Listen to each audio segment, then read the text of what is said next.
What's up, baseball players? In today's video, we're going to talk about the standards that you set for yourself and how having realistic standards versus unrealistic standards can make all the difference in your baseball career.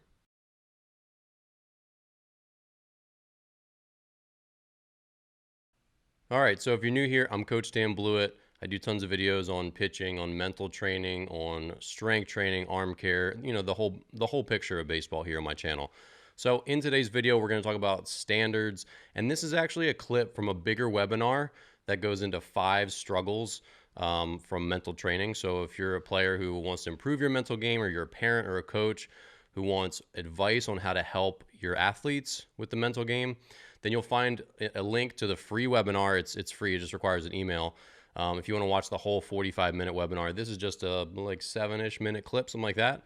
And it's going to go in depth into unrealistic standards and how this is a really harmful thing for baseball players. So hope you enjoy it. Today's video is on setting realistic standards as a ball player. So struggle number 3, unrealistic standards. And I mean, look, it's so funny that we know Hall of Famers hit 300, right? But you still have kids and even pro ball players throwing their helmet, throwing their bat, literally furious with themselves because they didn't go 4 for 4, because they popped a ball up. I mean, I had teammates in pro ball who it's game 94 out of 140 and you're throwing your helmet because you struck out. This was your 400th at bat of the season and you're angry about one of them. It makes it such an unpleasant experience for yourself and for everyone else. It's just so hard to hold yourself to this. I have to go 4 for 4. I should go 3 for 5 every game. I should never make an out. It's unrealistic. It's ridiculous. My best season in 2015, I had a 1.8 ERA. And when you extrapolate that out, that's me giving up one single. I was a reliever, so I pitched 1 inning at a time. That meant every 5 innings, every 5 times I came in the game, I gave up 1 run only 1 time. So I gave up 4 zeros and 1 single run. That was essentially my season. And I did that for 50 outings, for 50 innings.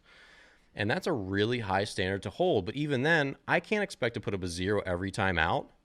And I can still be upset when I give up a run because I hold myself to a high standard, and I believe I can always make a great pitch and always get an out. But baseball has so much luck in it. Softball has so much luck in it that if you really are angry and it's starting to bring you down, it affects your personal life afterwards. When you have a bad game, you give up a run, it just becomes a nightmare. I mean, you can never, even with all-star seasons, you can't not give up runs. You can't not strike out. You can't not pop out. You can't not make errors. These things happen. But so many kids have these unrealistic standards, and it's really important for them to recognize that they're not going to be perfect. Baseball is not a game of perfection.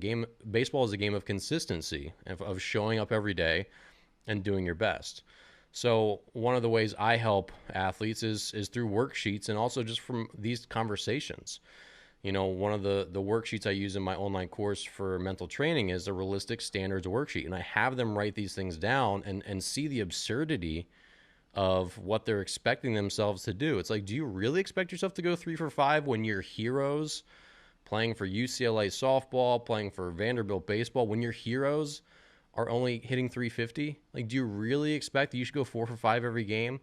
It's crazy. And sometimes just the simple exercise of writing things down and seeing it on paper, you're like, yeah, that doesn't make sense. Why am I allowing myself to have a crappy night after a game when I only go 1 for 4? I should be allowed to go home and have fun with my friends and be happy and eat pizza with my family and not be ruminating on a 1 for 4 game. Like, I'm going to have ups and downs. Even Tom Brady has ups and downs. He doesn't throw for 500 yards every single game. You know, we have to be realistic and to be accountable not only to yourself, but to your team. And you have to be accountable to standards that make sense. I didn't expect myself to give up a 0 every time. I knew I was going to give up runs. I couldn't not give up runs. Even some of my best days, I gave up runs. Some of my worst days, I didn't give up runs. There was almost no rhyme or reason for it sometimes. So we have to have realistic standards, and we need to have attainable goals too. And the way we set goals is important.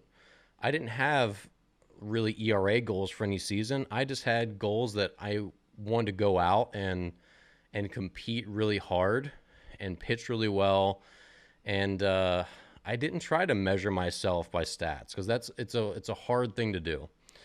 And at the end of the day, you have to be accountable to your own happiness. Your sport should make you happy. Baseball and softball and competing and being around your teammates and testing yourself against others, those things should improve your life, not detract from it. And I see so many athletes who, because they're so hard on themselves, they just almost can't be happy because every time they're not perfect, they go home miserable and they can't have fun afterwards. They can't have fun with their teammates.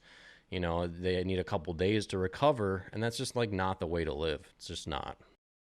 All right, so I hope you enjoyed this clip from my webinar, 5 Ways Young Athletes Struggle with Their Mental Game. So again, if you want to watch the full webinar, the link is in the description below. It's completely free. All you have to do is enter your email and you'll get full access to it. So thanks again for watching, and I'll see you here in the next video.